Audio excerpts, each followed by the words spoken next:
ഇന്ന് തന്നെ ഡൗൺലോഡ് ചെയ്യൂ. കാണൂ നിങ്ങളുടെ ഫേവറേറ്റ് ഷോസ്. തിരുമേനി, ഈ താലിമാല ഞാൻ ഇവിടെ വെച്ച് എന്റെ ഭാര്യയുടെ കഴുത്തിൽ അണിയിക്കുന്നതിൽ തെറ്റുണ്ടോ? ഹോസ്പിറ്റലില് സർജറിയുടെ സമയത്ത് അഴിച്ചു മാറ്റിയതാ.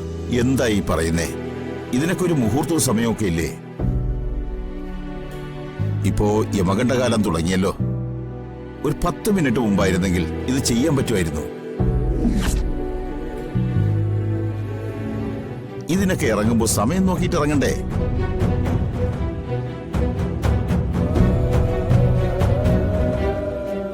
യമകണ്ഠകാലം കഴിഞ്ഞാൽ പിന്നെ വരുന്നത് ഗുളിക കാലമാ.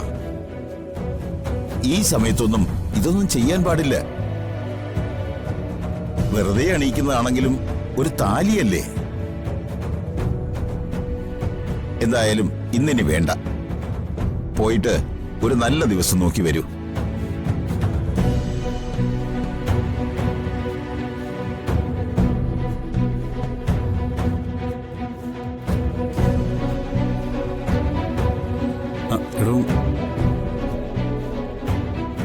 തിരുമേനി പറഞ്ഞത് കേട്ടില്ലേ?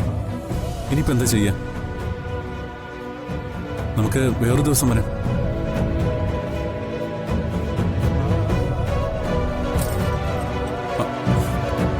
അർച്ചന, എടോ ഒന്ന് നിൽക്കേ.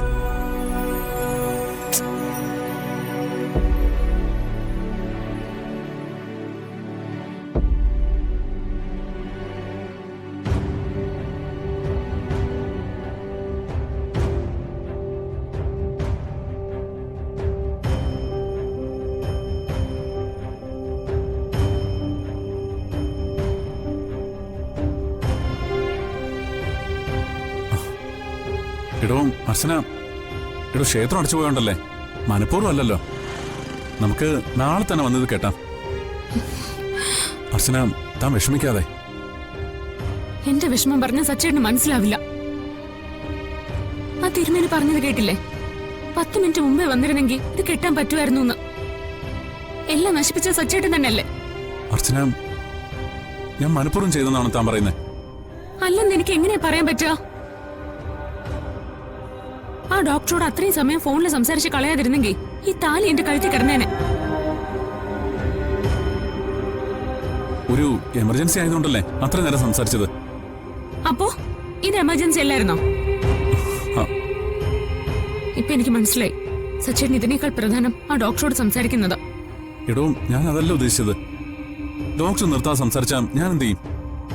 എന്റെ കഴുത്തിൽ താലി കെട്ടുന്നത് മുടങ്ങിയാലും ഡോക്ടറോട് കൂട്ടുകാരന്റെ കാര്യം സംസാരിക്കാൻ പറ്റുമല്ലോ. അത് തന്നെ ഭാഗ്യോ.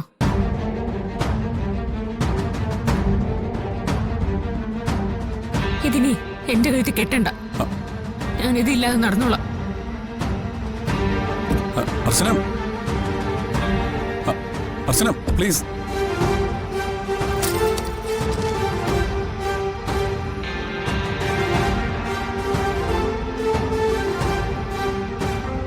അർച്ചന ആകെ പിണങ്ങിയല്ലോ.